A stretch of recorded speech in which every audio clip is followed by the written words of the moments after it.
जय श्री राम दोस्तों, स्वागत है आप सभी का सनातन धर्म यात्रा में। दोस्तों, पिछले वीडियो में आपने मनुस्मृति के प्रथम अध्याय के 52 श्लोकों को सुना और समझा। अब आइए चलते हैं मनुस्मृति के प्रथम अध्याय के 53वें श्लोक से लेकर 62वें श्लोक तक, और आज इन सभी श्लोकों को हम सुनने और समझने का प्रयास करेंगे। तो आइए चलते हैं 53वें श्लोक पर। इसमें लिखा है, तस्मिन् स्वप्रति सुस्बेतु कर्मात्मना शरीरिणी स्वकर्मभ्यो निर्वंतते मनुष्य ग्लानिर्मुच्यति।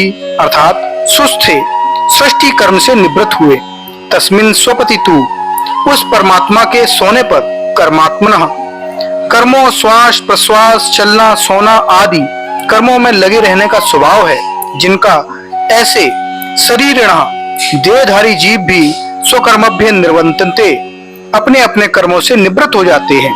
चा और मना महत तत्व ग्लानिम उदासीनता सब कार्य व्यापारों से विरत होने की अवस्था को या अपने कारण में लीन होने की अवस्था को ऋच्छति प्राप्त करता है।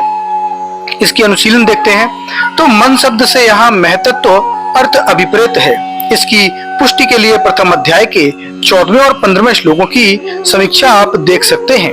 उसके बाद 54वां श्लोक है। इसमें लिखा है, येकुपत्तु प्रलीयन्ते यदा तस्मिन् महात्मनि तदायां सर्वभूतां सुखम स्वपति निवृतः। अर्थात तस्मिन् महात्मनि उस सर्वव्यापक परमात्मा के आश्रय में, यदा जब युगपत्तु प्रलीयन्ते एक साथ ही सब प्राणी चेष्टाहीन होकर लीन हो जाते हैं, तथा तब अयम सर्वभूतात्मा यह सब प्राणियों का आश्रय स्थान परमात्मा निवृतः सृष्टि संचालन के कार्यों से निवृत्त हुआ सुखम स्वपति सुख पूर्वक सोता है। उसके बाद 55वां श्लोक है। इसमें लिखा है, तमोयम तु समाश्रित्यम चिरम तिष्ठति सेन्द्रियः न चाश्वम कुर्यातु कर्म तदोत्क्रमति मूर्तितः। अर्थात अयम तु यह जीव तो तमा समाश्रित्य अज्ञान का आश्रय कर सा इंद्रियः इंद्रियों के सहित चिरम तिष्ठति बहुत समय तक रहता है। चा और किंतु स्वयं कर्म न कुरतु अपने कर्म नहीं करता, तदा फिर उसके पश्चात मूर्तितः शरीर से उत्क्रमति यानी निकल जाता है। उसके बाद 56वां श्लोक है, यदा सुखमात्रिको भूत्वा बीजम मिष्ठांशु चरिष्टुनुचः समाविशति संसृष्टत्वा मूर्तिम विमुच्यन्ति। अर्थात यदा जब अणुमात्रिक भूत्वा अणुमात्रिक होकर स्थानुन स्थिरशीलता स्थावर जीवों में, चा और चरिष्णु विचरणशील जीवों में, बीजम बीज के रूप में, संसुष्टा अपने सूक्ष्म अवयवों से संयुक्त होकर समाविशति प्रवेश करता है, तथा तब मूर्तिम शरीर को विमुच्यन्ति धारण करता है। इसकी अनुशीलन देखते हैं। तो अणुमात्रिक होने से अभिप्राय यहाँ पर पुरेष्ट युक्त होने से लिया जाता है, और भूत इंद्रियां मन बुद्धि वासना कर्म वायु तथा अविद्या से ये मिलकर पुरेष्टक कहलाते हैं। 55वें और 56वें श्लोक प्रक्षिप्त हैं। इनमें नवीन वेदांतवाद के प्रभाव में प्रसंग को मोड़ देने का प्रयास किया गया है। निम्न आधारों पर ये श्लोक अमौलिक सिद्ध होते हैं। सबसे पहली बात है कि प्रसंग विरोध। तो पूर्वापर श्लोकों में प्रसंग से इसकी संगति नहीं है। 52वें श्लोक में परमात्मा की जागृति और सुषुप्ति का वर्णन करने का प्रसंग चला था। इस प्रसंग के अनुसार 51वें श्लोक में जागृति का वर्णन हुआ। 53वें 54वें में सुषुप्ति का दोनों अवस्थाओं का वर्णन करके 57वें श्लोक में उन्हीं दोनों अवस्थाओं का उपसंहार किया है। इससे सिद्ध है कि बीच में 55वें 56वें श्लोकों में जीव के वर्णन का या जीव की उत्क्रमण और शरीर धारण की स्थिति के कथन का यहाँ प्रसंग ही नहीं था। ये अनावश्यक रूप से डाल दिए गए हैं। इस श्लोकों में वर्णन के अनुसार यहाँ 54वें के पश्चात 57वां श्लोक संगत है। परमात्मा की जागृति और सुषुप्ति के जगत के प्राणियों पर क्या प्रभाव पड़ता है, यह 52वें और 54वें श्लोक में संकेत से संक्षिप्त शैली में बतला दिया है। 53वें श्लोक में प्राणियों का कर्मों से निवृत्त होना, मन का ग्लानि को प्राप्त होना, जो कि शरीर से जीव के उत्क्रमण के पश्चात ही होता है, यह सब दिखाकर 54वें श्लोक में फिर जीव उस परमात्मा में लीन हो जाते हैं। इस कथन के द्वारा पूर्वोक्त जीव की चर्चा को पूर्ण रूप से समाप्त कर दिया है। एक चर्चा की पूर्णता एवं समाप्ति संकेत के पश्चात पुनः भिन्न प्रकार से उसी चर्चा को प्रारंभ करना अन्य व्यक्ति के मत का द्योतक है, अतः वह प्रसंग विरुद्ध है। इस दृष्टि से यह श्लोक भी प्रसंग विरुद्ध है। उसके बाद अंतर विरोध आता है। तो सृष्टि उत्पत्ति प्रसंग प्रथम अध्याय के 5वें, 6वें, 14वें से लेकर 24वें श्लोकों में प्राणी शरीरों की रचना दिखाते हुए मनु ने 7 तत्वों महाददादि और उनके विकारों जैसे मन, महतत्व और उसके सूक्ष्म अवयवों से मुख्य रूप से शरीर रचना मानी है। वहाँ अनुमात्रिक पद्धति का कोई संकेत नहीं है, अपितु अविनाशी आत्मा के साथ संयोग का वर्णन है। जबकि प्रथम अध्याय के 18वें और 19वें श्लोकों में यहाँ पुर्यष्टक पद्धति से शरीर रचना दिखलाई है। पूर्व मान्यता और इस मान्यता की भिन्नता होने के कारण यह कथन अंतर विरुद्ध है, अतः यह दोनों श्लोक प्रक्षिप्त हैं।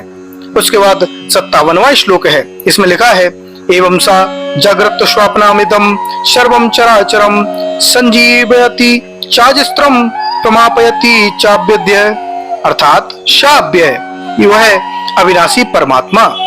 एवं इस प्रकार जैसे कि 51वें से लेकर 54वें श्लोक के अनुसार जागृत स्वप्नाभ्याम जागने और सोने की अवस्थाओं के द्वारा इदम सर्वम चर अचरम इस समस्त जड़ चेतन जगत को क्रमशः अजस्त्र सजीवयति प्रलय काल तक निरंतर जिलाता है, चा और फिर प्रमापयति मारता है, अर्थात कारण में लीन करता है। इसकी अनुशीलन देखते हैं तो मान्यता एवं भाव साम्य के लिए इसकी पुष्टि में 12वें अध्याय के 124वें श्लोक भी द्रष्टव्य है। इस शास्त्र का अध्यापन क्रम।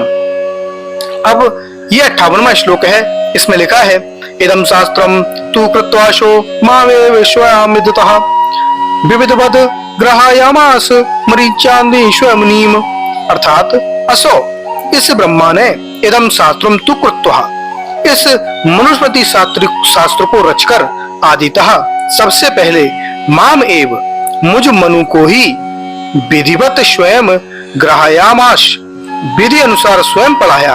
तू और फिर अहम मैंने मरीच्यादीन मुनीन मरीच आदि 10 मुनियों को जो कि प्रथम अध्याय के 35वें श्लोक में बताए गए हैं उनको पढ़ाया।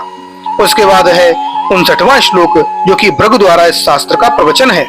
इसमें लिखा है, एतद्वोयं भृगु शास्त्रम श्रावयन्ति शेषतः एतदि मतो अधि जगे सर्वमेषा अखिलम मुनि, अर्थात अयम भृगु यह भृगु मुनि एतत् शास्त्रम अशेषतः इस मनुस्मृति शास्त्र को संपूर्ण रूप से वह आप लोगों को श्रावयति सुनाएगा ही, क्योंकि एव मुनि इस मुनि ने एतत् सर्वम अखिलम इस संपूर्ण मनुस्मृति शास्त्र को भली भांति मतः अधि जगे मुझसे यानी मनु से पढ़ा है।